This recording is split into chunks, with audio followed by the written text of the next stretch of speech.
This year, TYT's been making a lot of moves. Now you can too. Now, how are you going to do that? You want to launch a new business? That sounds fun. You're going to change careers? Geez, and Lord mercy. You're going to need a website for all that.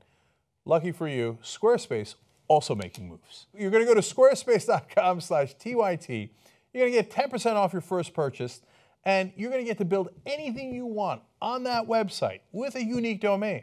What are you, crazy? Go do it now. Go. Hey TYT, I'm Nomiki Konst. We're here in Racine, Wisconsin with the one, the only, Randy Bryce. I'm sure you recognize his face, Iron Stash, running for Congress against Speaker Paul Ryan, has gotten so much attention. I mean, you're like probably the third most famous politician in America right now, or liked. I think your approval ratings are definitely above Donald Trump's. Have to be. You have to start digging a hole in the ground if you want to go lower than him. Exactly. But we're here on a lovely winter day. You can't see, but I'm staring at a frozen lake where people are ice fishing. We're right against the lake right now having lunch over cheese curds, which I'm excited to try. That's great. They're great. So, Randy, I mean, you were an iron worker. Your story, the video of your announcement went viral almost instantly, and you've gotten support from all different types of Democrats. You're a progressive, you were a Bernie supporter, you defied your union and supported Bernie and were surrogate for him on the campaign trail here, introducing him when he came to Wisconsin, a state which, let's not forget, he won and committed the time to come here, and unfortunately Hillary did not win Wisconsin. Right. So why do you think just from the get-go, why do you think that your story resonated with so many people, especially from Wisconsin? Well, I think what happened, talking to like some people that supported Trump, we have a lot of voters that voted for Trump, but also supported Obama, President Obama. And it was just, they felt that working people weren't being paid attention to, weren't being heard. So when Donald Trump came, when he put on the hard hat and he talked about, we're going to bring coal jobs back, people felt like he was paying attention to them. They're seeing now that he had no intent of keeping any promises that he made. Or looking back, I was like, research how this man made his money. There were workers, I worked on a high-rise in downtown Milwaukee that worked on the Trump Tower. And they saw how he withheld like payroll money for a subcontractor, so they couldn't make it, so that you settle down the line for a lesser amount. That's making money by stiffing the workers. That's what he was about. So it's now all that buyer's remorse is being swapped around, and people they're like, look, this is a guy that does the actual work. He builds things with his hands. And I mean, I can drive around through the area with my son, pointing out, Dad built that. It's at the point now where he's like, shut up, Dad, I know, you built that already. But it's a lot different from my story compared to Donald Trump. And that's one of the big things that I'm always told is just be authentic, just be you. There's no, trying to polish myself up for a lot. Like, just go be you. Which is very unusual in politics, especially if you're running for Congress. There's the consultants get in the room with the candidates and try to make them the most likable for that community. They look at a bunch of polls and they groom that candidate to be the candidate that they think is going to win. You're running against Paul Ryan. Why? I mean, okay, now people are taking you very seriously, but when the idea came to you, like, what inspired you to run against arguably one of the most powerful men in the country? Well, I had been looking to, help other people out, and as far as getting other people to run. Anybody that's ran for the last decade against him, I took them as political coordinator for the ironworkers. I would take them, introduce them to labor, at least get them a start. Here's some money to get you going. Introduce them to people that could help them know what they needed to run a campaign. And he really hasn't had to fight for his race. I've seen that, and people have been coming up and asking, they're like, well, you supported Bernie for pre-primary, and then you helped get veterans behind Hillary for the general election. You can get both of these groups together to work together. And so that's what, evidently they were looking for somebody like that. I talked with Marina Dmitrievich from the Working Families Party. It was the last week in April, about Cory Mason running for mayor of Racine. who I was like, we need to get this man elected. He's a state rep that when we were illegally locked out of our capital in Madison, he physically had his desk carried outside in the wintertime to meet with constituents. So I was like, when you're going to have a guy like that run for office, yes, I'm going to get behind him. And then there was concern, well, there was another person running against him, and it was like, aren't you afraid? What if he loses? And I was like, this is what we need to do. We need to stand up, stand for people that we believe in, and get behind them. He won, and it's also going to help us out in the long term because we're looking at, we want to get people to the polls. We want to have as many hours of operation as we can for voting, early voting. So we're going to get a lot of help from having progressive municipal leaders, here, Kenosha as well. And so it's, it got to be a thing when we were talking, myself and Marina, about Cory Mason. I was getting up, she was like, oh, and we're looking for somebody to run against Paul Ryan. And we think you would be the perfect fit. So I was like, I mean, I didn't run before. You've run for office. Right, for state office, for that, and it was, I mean, it wasn't. Yeah, and it was like, I worked full time as an iron worker, and then what time I had left, I ran for office. It was the areas were pretty heavily gerrymandered. Right. But this time it was like, I need to think about it. I can't answer you right now. Let me think about it. And then the week after was the May Day parade with Voces, and that was like one of the groups that had initially contacted me. They're just terrified of Trump being elected, right, ripping their families apart when they're at school. Yeah. Why did they reach out to you? I had been involved with, labor issues and veteran issues, especially since Scott Walker was elected and they took over. I've been going testify yearly on behalf of the garbage that they had been pushing. And it's almost ridiculous, the stuff that they were pushing. It was because you would explain to them how last year's legislation already crushed us. It was like, what don't you like about something going on? And they would tell us. They're like, you guys are ramming this through so quick, you don't realize that last year's legislation already took that away. So it's not a thing. Why are you still doing it? And they don't know. It's like the legislators don't know. They get something from ALEC, they white out ALEC, they put their name down, and they pass it. Wow. So they're literally given the legislation, they white out ALEC, and then they take credit for the legislation. So, can we talk a little bit about the history, and feel free to eat because, these are delicious. On a scale of 1 to 10, how good are these cheese curds for Wisconsin? These would be an 8. An 8. And what is a cheese curd? There's two different kinds. These are the fried cheese curds, which are probably not as healthy for you as the other ones. And the other ones just don't have.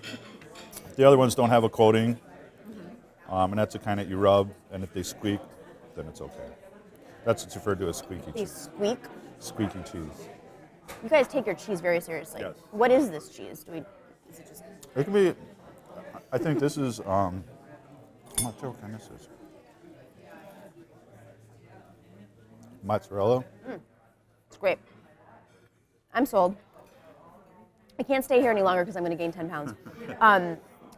But talking a little bit more about the history of Wisconsin, and the last decade has been the state's been impacted tremendously. And you're a union member. You were part of the ironworkers. How much have unions been ripped apart in the state over the last decade, and what happened? It's been unbelievable how it's changed. I was just talking last night after the recall. We tried to recall Scott Walker. When was that? That was like after he was elected. He put forth Act 10, which is going to strip public sector unions of the right to collectively bargain. Public sector workers were born here. The public sector was born in Wisconsin, and so was unemployment. Not unemployment. Workers' comp was also created here. And a few years before, I remember online somebody had said, we're going to take away unions, we're going after unions in Wisconsin. And I just laughed at them, just thinking that's never going to happen because it's so strong within our state.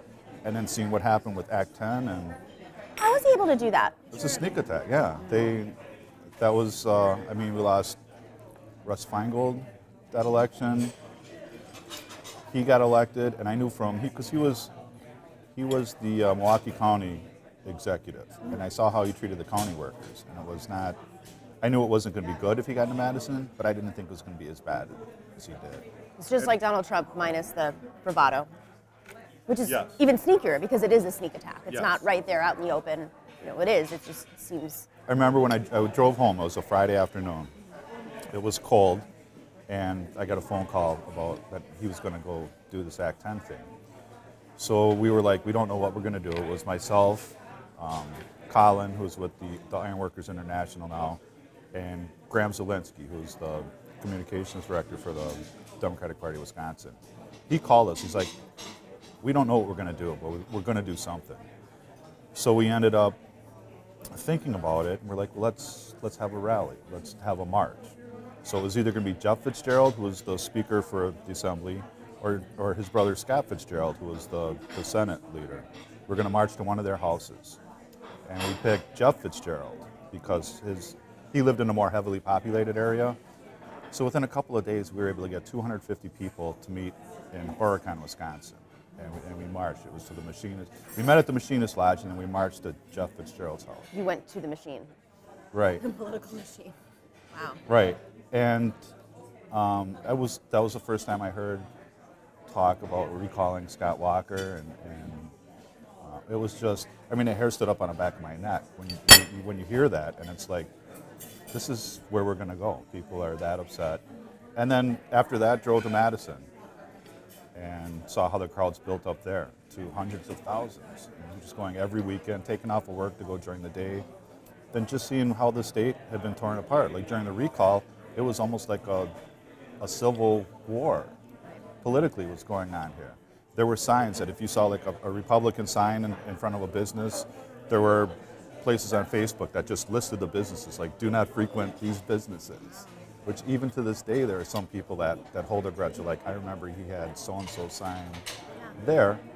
And then they had, after the recall, some Republicans would use the recall list because it was made public. So they put it on a website. So anybody, that was like the black list. Even some companies, when they were hiring, would go to look at that list. If you sign the recall, you're not getting hired. But it had gotten very divided as a result of that. So then seeing what happened here as a result, and how they were able to carve up all the districts and push their voter suppression so that people can't get to the polls, which was a big deal in Wisconsin. When did that get passed? It's been a constant thing. They try to stamp it down, especially before the last year's election in November. It really affected us. But they've been trying to do things since then. I mean, like to the point where the people at the DMV are directed not to volunteer information that they can check a box and get the ID for free if it's just for poll use, to cutting down the hours that the DMVs are open, especially in rural areas, so you can't even get them. And if you don't have a license on a rural area, how are you supposed to get to the poll? Okay, let's talk about your district because, you know, Paul Ryan, he's a speaker. You think that the Republicans would do everything they could to keep him in office just because he has been so successful in pushing through Ayn Rand's dream, which is the tax bill. Do you feel like people on the ground here in your district have the same, Republicans, independents, whoever, have the same feelings about Paul Ryan that say maybe the establishment Republicans do in D.C.? I think there's a small percentage of people that'll stand by Paul Ryan because he's a speaker, not, regardless of what he's able to get done.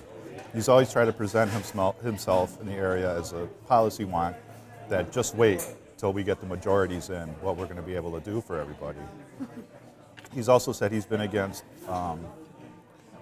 like the big pork items, but that's only for in the district. He hasn't done anything to help people in the district. It's for elsewhere.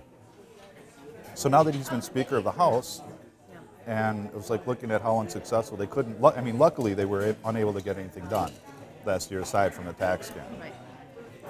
Right. But just seeing Donald Trump write executive order after executive order, I was like, why do you need to do that? You have a majority in every place.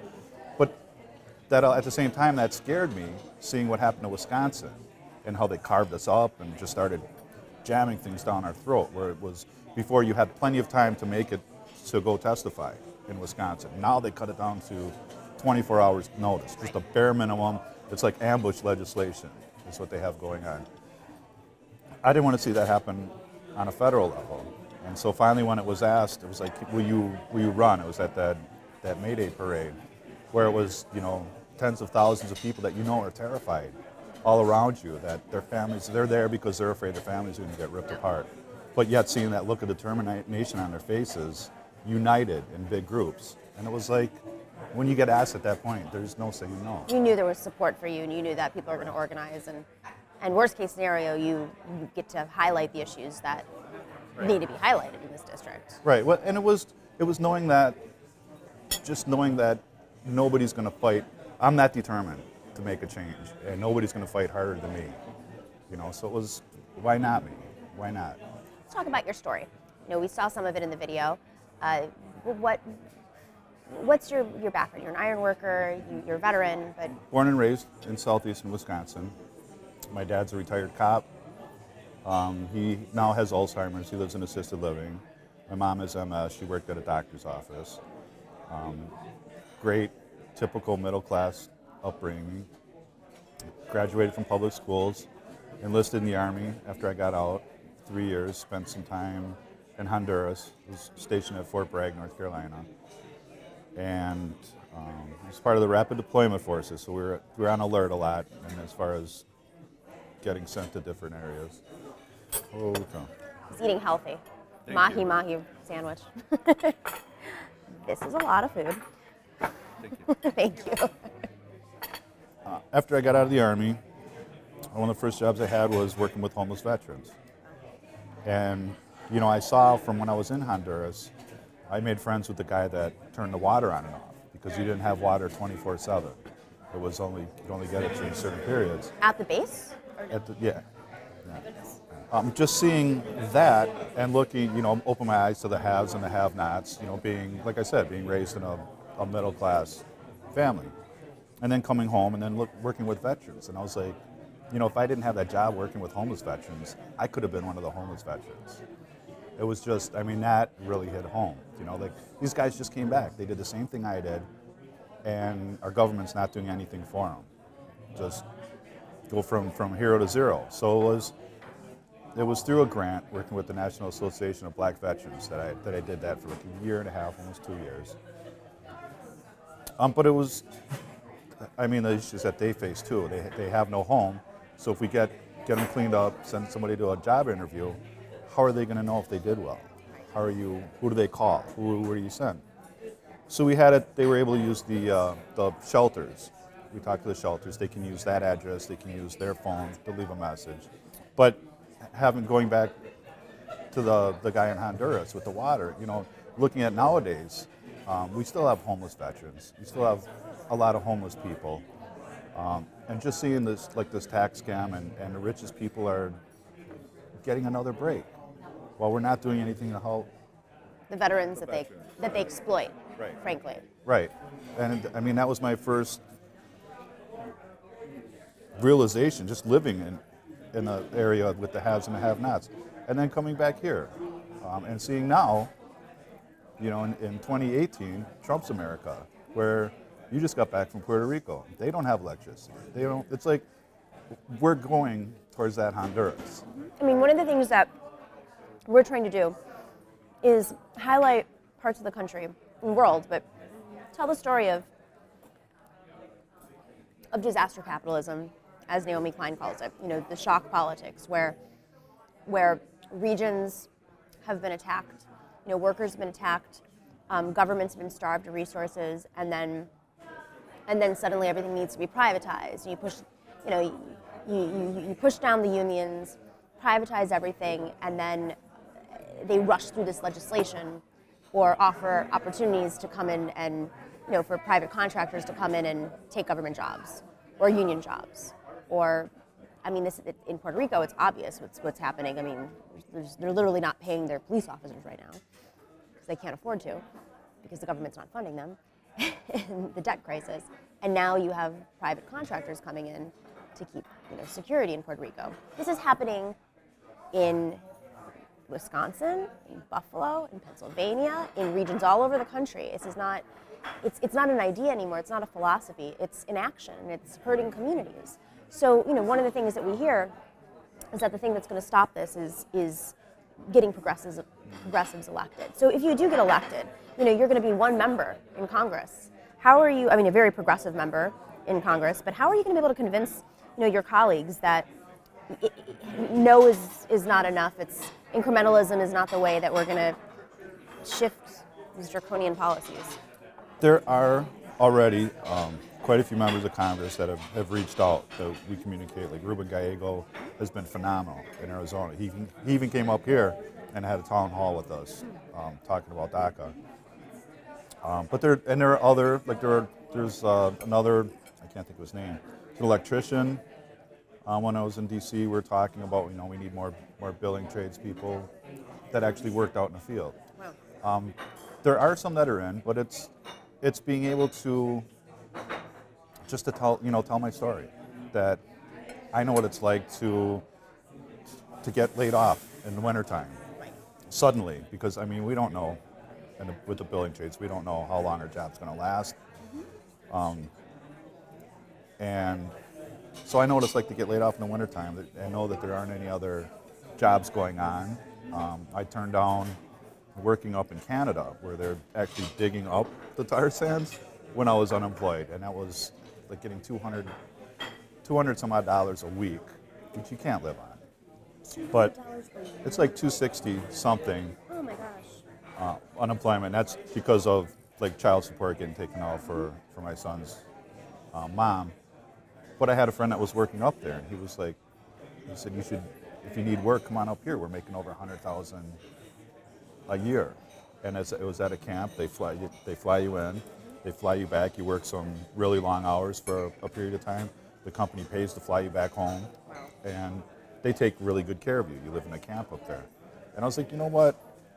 I think I'll wait till something comes up down here. But that's one of the things that I think we need to do is talk. Other union members, they're worried about keeping a roof over their heads. So they're people that'll go do those jobs. I didn't feel comfortable personally doing it, so I did. But that's where we need to tell them, you know, and the ironworkers in this area, we wrote the book, the Local 8 wrote the book on how to put wind turbines up. Wow. So that's something that we were starting to get into. Scott Walker came and got elected. They put a halt to all wind turbines in Wisconsin. Why? What's Making up their strategy? Making up excuses. They make too much noise for the local farmers, whatever they can. And it's, I mean, we know who's bankrolling their elections and why they won't let us put them up. But that book's still being used throughout the country for putting them up every place else. You know, people are proud of what they do, but more importantly, they need to keep food on their tables. So that's why it's dependent on us, you know, when we get elected to places like that, is to go and make sure that we're able to put up more wind turbines as alternative, you know, sources of fuel.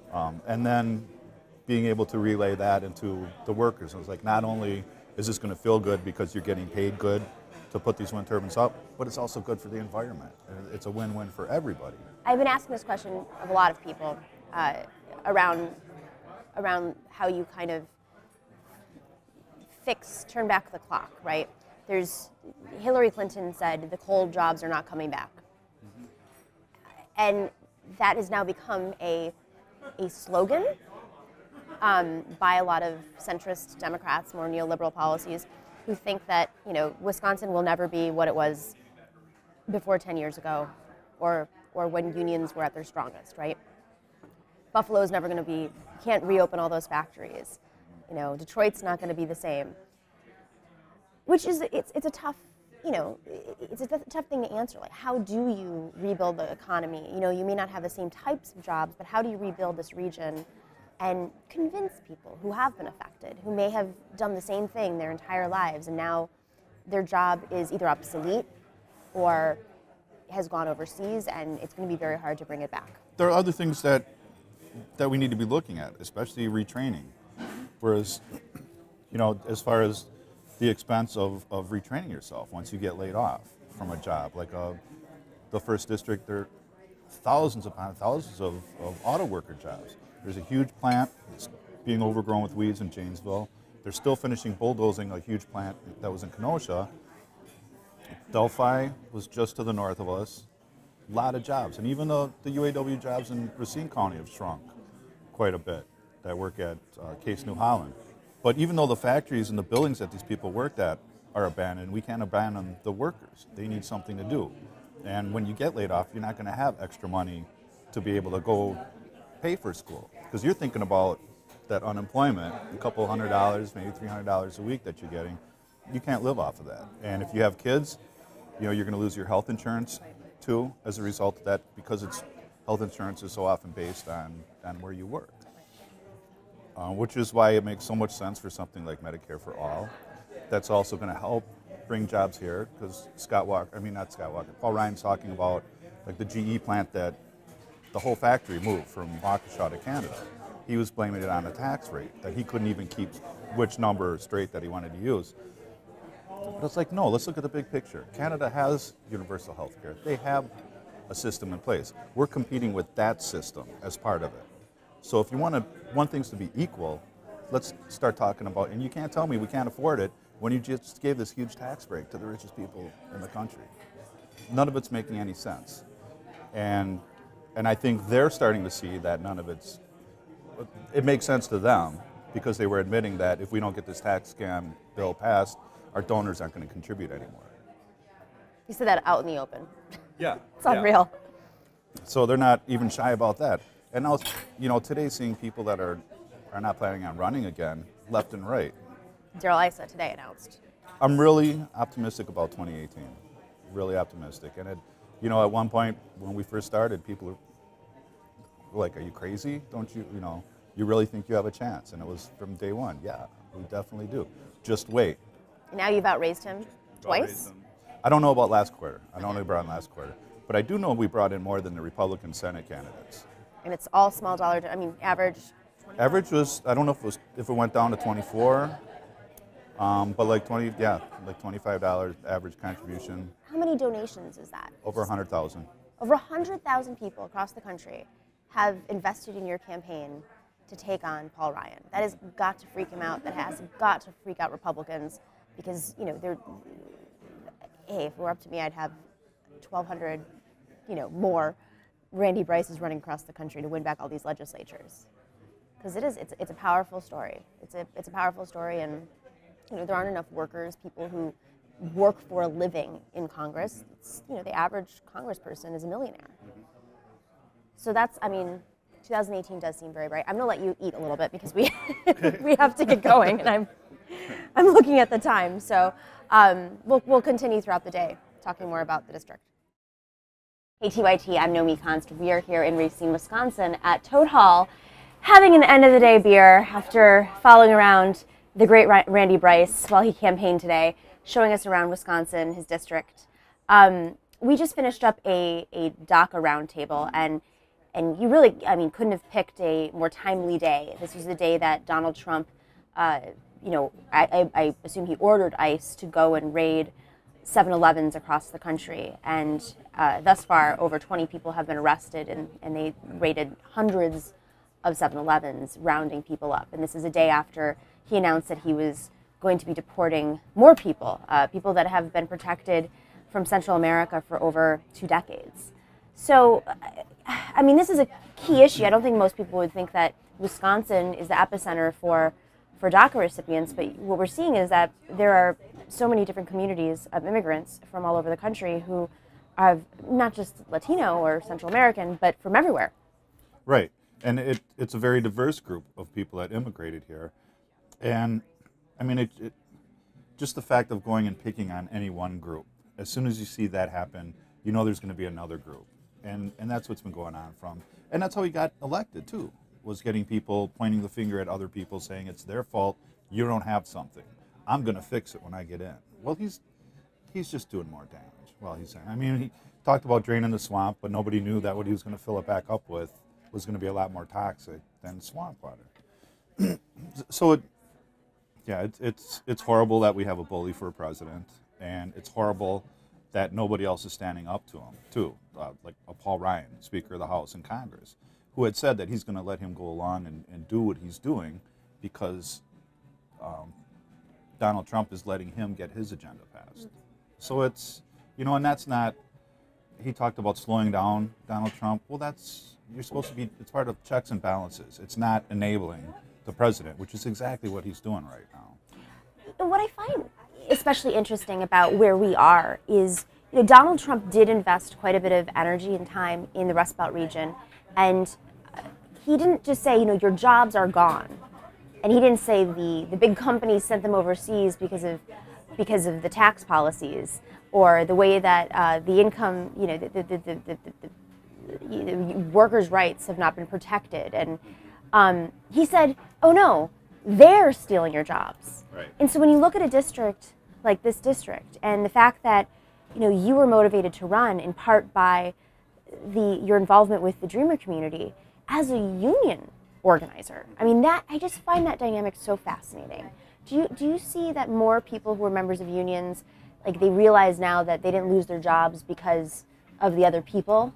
People are starting to get it, and it's because we're looking at the bigger picture, and that's what I talked about at the town hall that we had. It's not somebody coming to get your job. I mean, first of all, you're busting your rent because you want to achieve this American dream.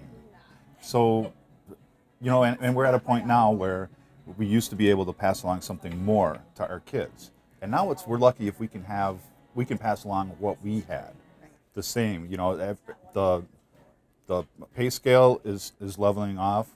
That's not going up unless you're a CEO, Right. and getting a lot of help through the tax scam that was just recently pushed. But it's about people working harder and having less and less to show for it. And so as we get, you know, things get tighter for us, it's you want to lash out at wherever you can. So who's close is like your neighbor, and especially when you have somebody on TV who's in a position of leadership, no less, telling you that you should be upset with your neighbor instead of looking at the big picture. And leadership is about uniting people. That's not what we have going on now. And looking at the divide and conquer, how it was different union groups that they went after in Wisconsin initially, I mean, that set off all kinds of alarms when you hear Donald Trump running for office, picking people off one at a time.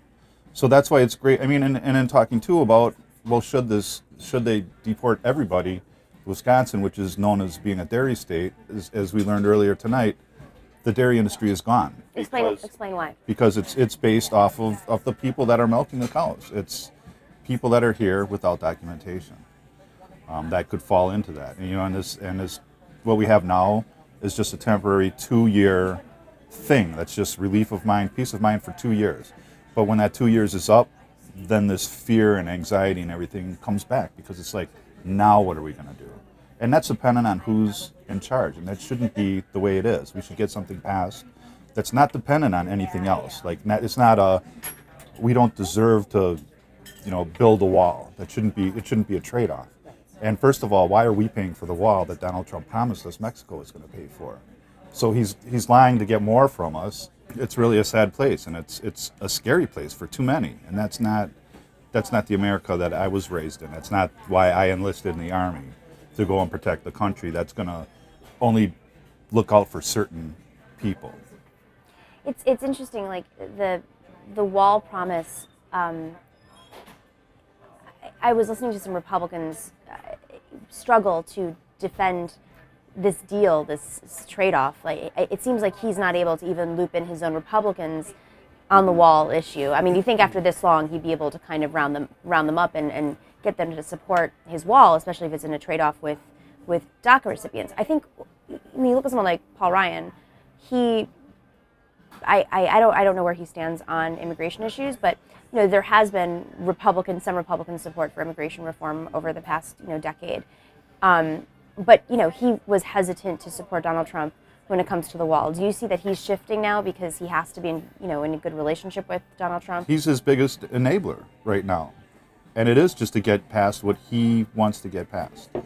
And I think now too, what you're seeing with the Republicans is just the record number of them getting out. I mean, Darrell Issa, you know, he's hiding out on the roof of some building right now, saying, member of Congress. Yeah, he's done. Yep. He pulled the plug, and there was talk not too long ago about Paul Ryan having enough too. Right. And they see what's going on. They know that this is what they were they were hired to be in office for on behalf of their donors. So it's like, what else is left? What else, and what's going to be left for us if we let it happen? Let's think about. Let's talk about the next several months. We're in mid-January right now, the beginning of mid-January. You have a primary in August, and then obviously the general elections in November. What do you anticipate the narrative? How do you anticipate the narrative shifting over the next 11 months, given where we are right now? I mean, do you see more people organizing against Paul Ryan if he does stay in the race, if he does stay in office? Do you see the Republicans coming in and taking outside money to boost him or slam you? I mean, is there any sense? I'm sure they will, and I'm expecting it. I'm expecting it to get attacked from all different sides. It's been going on already. But that's one of the reasons why we got in as early as we did, because we knew he's going to pretty much have unlimited money. And then not this past quarter, it recently ended, the one before, where he actually took out $2 million out of his account that he raised money for every other Republican. And I heard he since put it back in. But I'd imagine just the fact that you're taking $2 million out says that, that you think you need $2 million because somebody else is raising a decent amount of money. And also, he said he didn't want to be Speaker. Regardless of what's going to happen with my election, he's not going to be Speaker in November. People actually believe that. When that first happened, I think a lot of folks were surprised that he didn't want to be Speaker, just given how ambitious he's been since he was, 4. Right. For those who don't know, Paul Ryan has been plotting his political career since he opened up his first Ayn Rand book. Right. Here comes the food. What did you order? Thank you. Goodness. Thank you. Just have to note, as we're sitting here, this is Ty, our cameraman behind the camera, made a joke and said it's like Anthony Bourdain politics in Wisconsin. We have a great beer from Wisconsin called the Spotted Cow. Tell us the secret about Spotted Cow. It's it's a locally brewed beer, a craft brewery, and it's only legally sold in Wisconsin. You can't buy it anyplace else. That's crazy. What happens if I smuggle a bunch back to New York? Bought it here, okay. You could buy it here and take it with you. Okay. That would be fine. But if I sold it, but if you had a store, if you had a store in New York, you couldn't sell it legally. Oh, so who's gonna? Out of all the things that I'm gonna get caught doing, but they found someone selling them, right? In Minnesota. In Minnesota, of course, it's so Minnesota. It is. It is. Can't they come up with their own beer? Right. they take our Packers if they could. Maybe not this year. Maybe not this year. I'm from Buffalo, so haha. I've never been able to say that in 25 years, but We'll take it. Yeah. So yeah, the path forward. You're right now. What are you doing day to day? What's a typical day in the life of somebody running for Congress in 2018 in January, this early on? We're still meeting with local people, with groups, planning for events in the future. Involves calling, begging people for money on the phone, but setting up future events coming up. We're going to have, at the end of the month, Chelsea Handler's coming for a couple of days. It'll be a lot of fun. Is she going to go, knock on doors with you? What's she going to do? It'll be 2 different events, one in Madison, one in Milwaukee, that we have right now, that we're working on putting together. This is my buffalo tater tots. Dig in, because if I eat any more than half of that, you're gonna have to wheel me out. I'm gonna have to buy 2 airline seats leaving Wisconsin because I've been here for 2 days and I already gained 10 pounds. Yeah. So you have been able to get a lot of celebrity support. Yes. What has that been like? Like going, talking to celebrities. You're an iron worker. You're from Wisconsin. Have you had? It's very surreal, but and a lot of it's from them reaching out to me, saying that, you remind me so much of me growing up. My dad did this, my mom did this for a living, such and such, and it was because of them that I'm able to do what I'm doing. And they just feel so lucky, and they should be in a good position. And the thing is that people, the Republicans have already gone after, making some references to me spending time in Hollywood. And I was like, they're just jealous because they only have the Duck Dynasty guys behind them. Paul Ryan taking them. So I don't I don't hold that against them if that's the best they can do. And the thing is, too, is that the people that are offering their help, they're not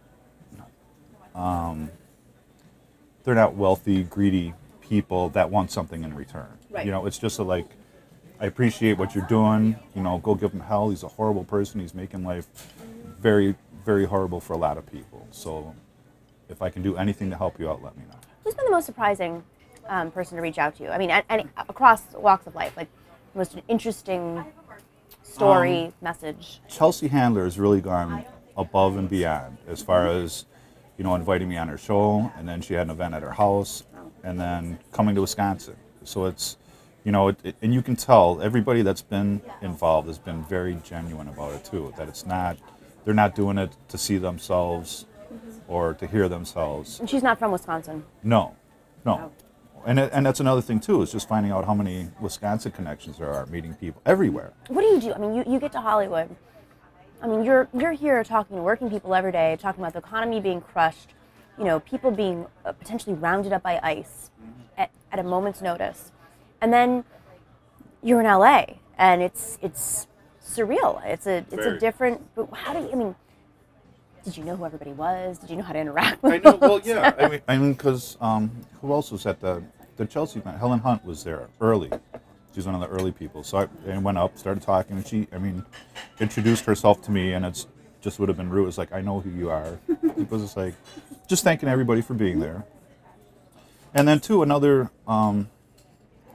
aspect of that too was just the whole thing of thinking about like American dream. Like here we are in a very nice house, and surrounded by people that you see on TV and the movies, and it's like that's where you see the American dream more than outside your own front window. Right. So it's, talking to people about that too. It's like, so it's even so hard, and that's why I bring it up, talking with other like members of my union when they bring up the us versus them, the divide and conquer aspect of like, well, if we let everybody into the country, we're going to be out of jobs, you know, and that's not what it's about. Do you hear that still in the district? Not so much anymore. Not so much anymore. Just, looking at facts, looking at numbers and where it's coming from. More people are connecting the dots. Right. That it's a diversion. They're passing this garbage, and like the tax scam.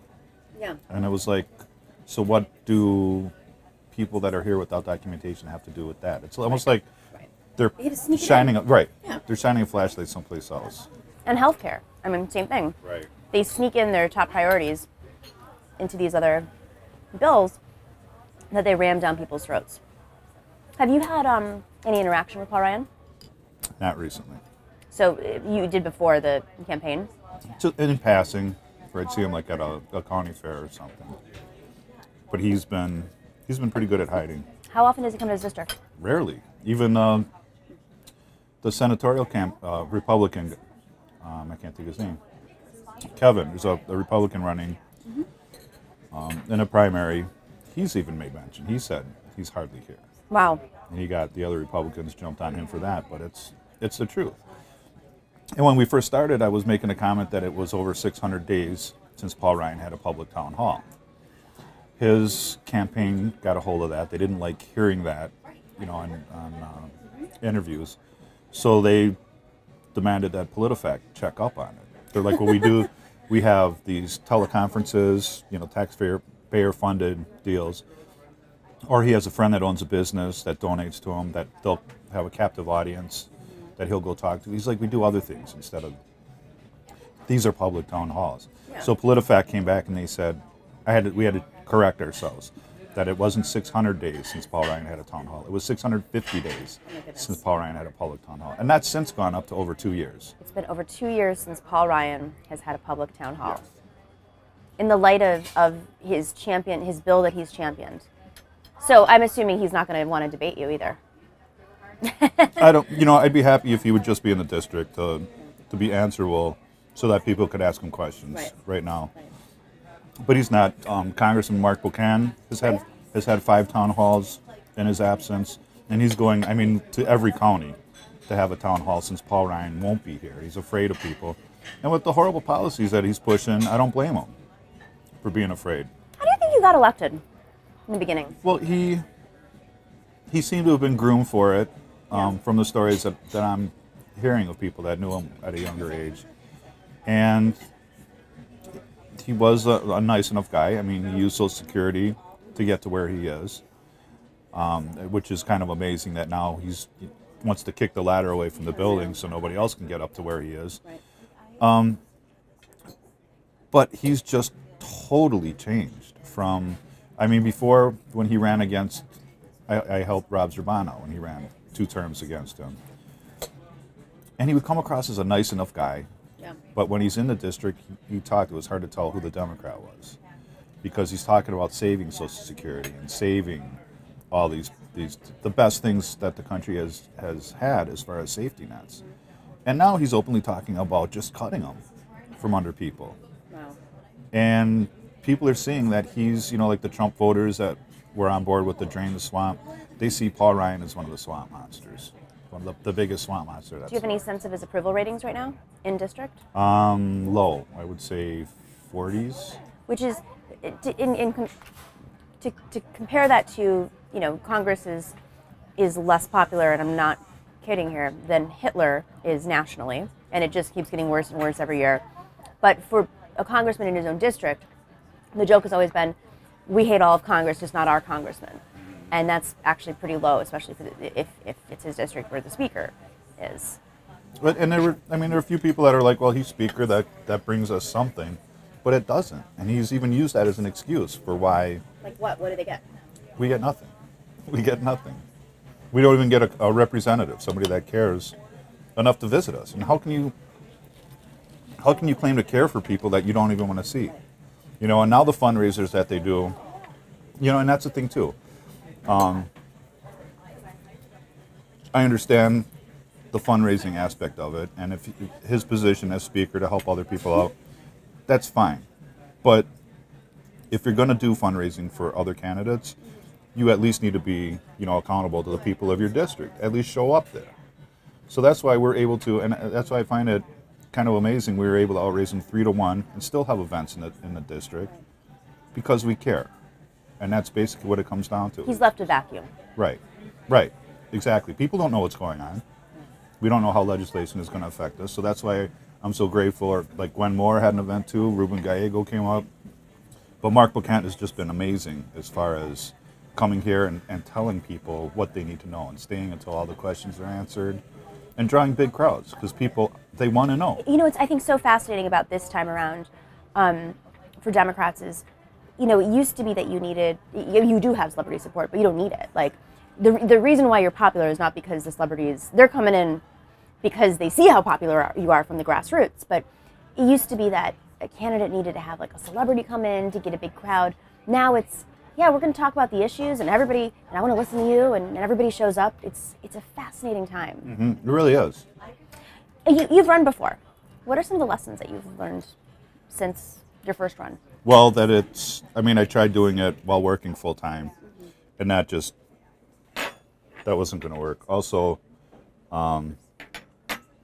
having full-time staff. Yeah. Before it was all volunteer based. What did you run for before? I ran for Assembly, I ran for Senate. Heavily gerrymandered districts, which is fine. Right. And people are asking, well, did you learn anything? And it was, well, yeah, you need good campaign staff. So that's what we did. And that's, we talked about it, came up with a good, solid plan beforehand, and looked at the videos, how decided we were going to launch with a video. And then, well, what kind of video? Well, we were already set up, and we looked at the commercials that they did. They did like Mayor de Blasio's ad, sitting down eating breakfast with his family. And I really like that because it's just telling a story. And they have a background in making documentaries, so it's just really natural for them. I'm just so sick of these political attack ads and the negativity. So that's why we went with that. And then we were in place too to boost that signal. So it grew quite a bit organically. So it obviously costs money to run for office, and this is one of those frustrating things for progressives. You're still going to have to raise money, and you're doing great right now, but you're facing the Speaker of the House who could dip into funds at any moment, and then he has the Koch brothers, and who knows who else is going to jump in on the outside and possibly assist him.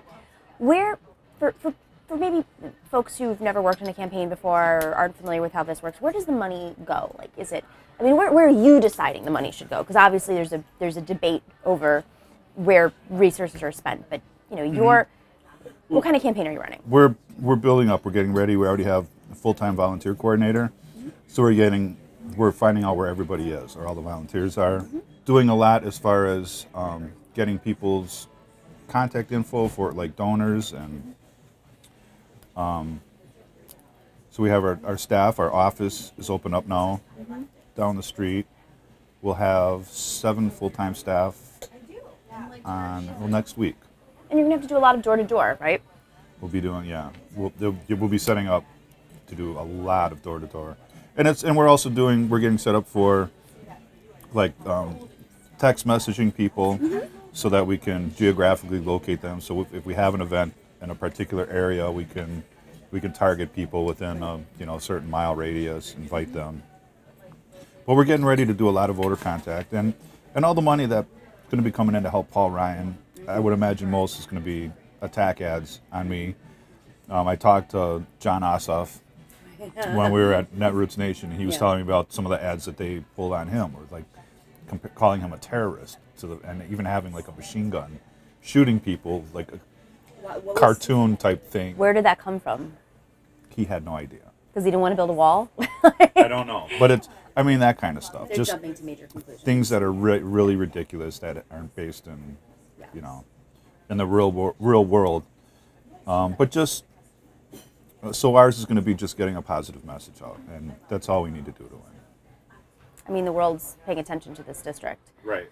And I think, another reason why your race is resonating with people, it's not just that you have this opponent who is a representative of all things wrong with the Republican Party and what's happening today, but in this landscape of Wisconsin where, it's the petri dish for the Republican playbook and their attacks on workers, but it also represents the divide in the Democratic Party.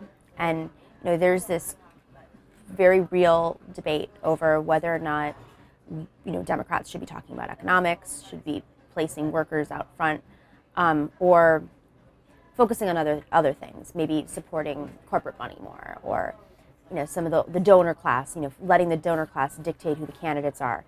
And are you the best fundraiser, and that's how we choose you? Right. To me, it's been fascinating because you have people from all sides of the Democratic Party supporting you. And you are very much that economic, you are a Bernie delegate, you are part of a union, you've been part of a union, you talk about economics against an Ayn Rand free market capitalist. Why, how do you see this being a lesson for other candidates and other races? Like, what can the Democrats learn from this? I think it's about just being genuine. I mean, when we went to like Washington, D.C. and ran into Ray Luján from the DCCC, he came up and he had to tell me, about this picture on his office of a man on a picket line. His dad's an iron worker. So him coming up and just, having real positive things to say, and it's like just wondering how the DCCC is gonna, because it seems like, in the past I read about them getting the candidates that have a lot of money already and supporting them. And for those who are not familiar, the DCCC is the Democratic Congressional Campaign Committee, and Ray Luján is a congressman, but he's the head of the committee. So I think we've been able to show, and by coming out front too, and saying that we're not taking any money from fossil fuel, we're not taking any, Wall Street money, and just taking a stand. This is what's important to us. And then seeing things, like Bernie bringing in a lot of money, $27 average campaign contribution. Ours too, it's like over 100,000 people who already helped out. And it's like $24, $25 per contribution. Got to keep knocking that fork now. See, he's human. But I think that came from taking an early stand and saying, this is who I am, this is what I'm about. I don't want your money because I'm not going to make decisions on your behalf. But it's the people, and the people see something about that in their story, that this guy builds things with his hands. And they look at Congress and see where we've been going as a country. We have Donald Trump in the White House. So it's You know, and then and coming back as far as, I mean, and then one of the reasons that, you know, like Bernie Sanders, when I supported him for the primary, was I'm working on the high rise in downtown Milwaukee. I get a phone call on my lunch break. So I'm eating lunch. I don't recognize the number. Just hello, and it was like, so, this is so and so from the Bernie Sanders campaign. We were wondering if you would be interested. He's coming to have an event at State Fair. Would you be interested in speaking at it? And so I was like, our union had endorsed Hillary for the primary, and I said I can do it, but I can't mention I'm an iron worker, you know. And they were like, that's fine. That would be great. And then they went on to ask, are there any like job actions? Are you aware of any job actions going on? So I'm like, not only am I blown away that I'm a construction worker on a job site getting called to go ask at a presidential event, but this guy that's running for president wants to go walk a picket line if there's one in the area. And it was like, how, as a working person, how can that not, mean something to you? Just knowing, especially in Wisconsin, where there have been so many picket lines. And even taking my son, he's been on probably more picket lines than 98% of the people in the state. An 11-year-old. 11-year-old. He gets it, though. He understands it. And as long as it's not too cold, he'll hang out for your, if it's not movie night. And Donald Trump is the exact opposite of that. But, and then after the primary, I did help get veteran support for Hillary Clinton, because it's all about keeping this guy who I know is going to do horrible things to our country from being able to do it. And that's where we are today. And then seeing more people get involved after he got elected, because it was like there's a whole day of disbelief, at least that I thought. I woke up and I was like, no, there's no way he got more votes than she did. But he did, and we're seeing what happens as a result of that. But I think if we could go back and vote again, the results would be different. Today? Yes. In Wisconsin, do you think so? I do. Wow. I do. Just the people see that he was full of crap. He didn't mean it. Yeah. And then with that book, it looks like he didn't even want to be president. Right. From what I'm getting. Fire and Fury. Yes. It's really incredible to see how quickly people have turned around and changed. I mean, it's not even a year since he's been inaugurated, and right. The amount of damage he's done. It's not just the policies, but it's, our country's reputation. Where I'm talking to people that traveled someplace, and somebody I was talking to recently said that they were overseas, and I was like, well, wouldn't it have been a good idea to claim you were from Canada? Where it's like, that's what we're getting. Yeah. If you go overseas, people are like, how could you let this guy become president? And talk in front of the United Nations, talking about, North Korea, rocket man on a suicide mission. Right. What president would ever say stuff like that? Or call the White House a dump? Right. So these are scary times, but the way that we're going to be able to take things back is to be involved after the election, not knocking on people's doors a couple weeks before. That's where I think the Democratic Party needs to go, is to be involved in people's lives 24/7 and prove that we're there for people, for all the people, not just the rich ones that turn our elections into auctions. Right. And it's, being there full cycle, not, right. When you say 24/7, there is this history of Democrats swooping into districts that are swing districts that they think they're going to invest their money in, and finding the right candidate who can raise all that money for that swing district, and ignoring most of the map. And then that's how Alec swoops into Wisconsin or other parts of the country and takes over our legislatures. We're facing, as you know, the census is coming up, and redistricting. Democrats have a lot ahead of them to win back the past seats. Absolutely. And redistricting, obviously. Absolutely, and we need to do it to show that there is an urgency. We need to put a lot of effort into it, and we can't give up. We just can't. And it's really encouraging too when you see about people that are helping you out. I talked earlier about like the National Adapt people flying to Washington D.C. to get arrested, and where were we at? I think it was Netroots, where I was talking to a reporter from Wall Street Journal, and she was asking, she's like, so what does this resistance mean to you? And I brought that up because that was really fresh on my mind. all kinds of people, disabled people standing up for people that don't have disabilities. And then Rebecca, she came. She was one of the ADAPT people. But there's a group of them that came by us, and they were like, "Hey, Randy, thanks for the shout out on Twitter." As I'm talking this report, and I was like, "You could not have planned that out any better." You know, I was like, "That's what I mean." And it's like, it's meeting people. I never would have met her if that didn't happen. Everybody's connected, yeah. So it's getting more involved, and it's understanding other people's issues too, like because everybody has something that's important to them.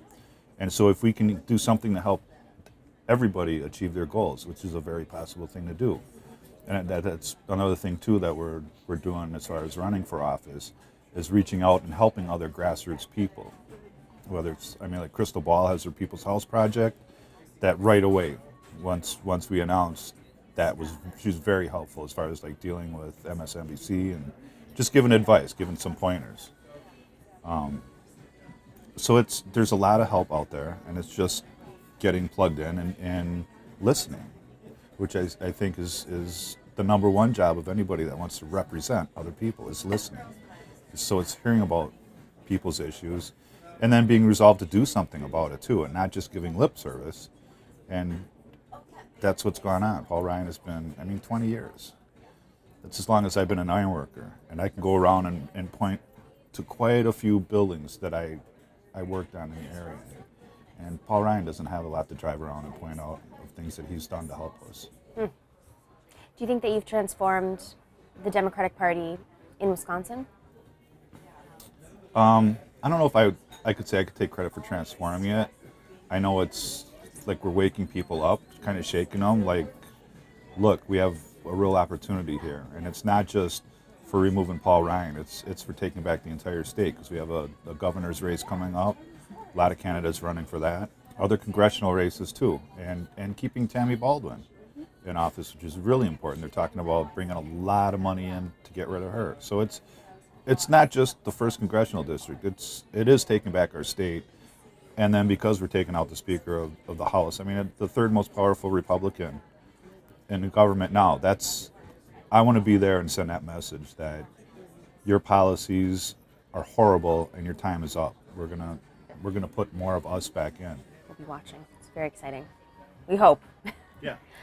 Now eat your Good. cold bean dip now. Does this have meat in it? Does it have cheese curds in it? No. I only eat things with cheese curds in it. I'm kidding.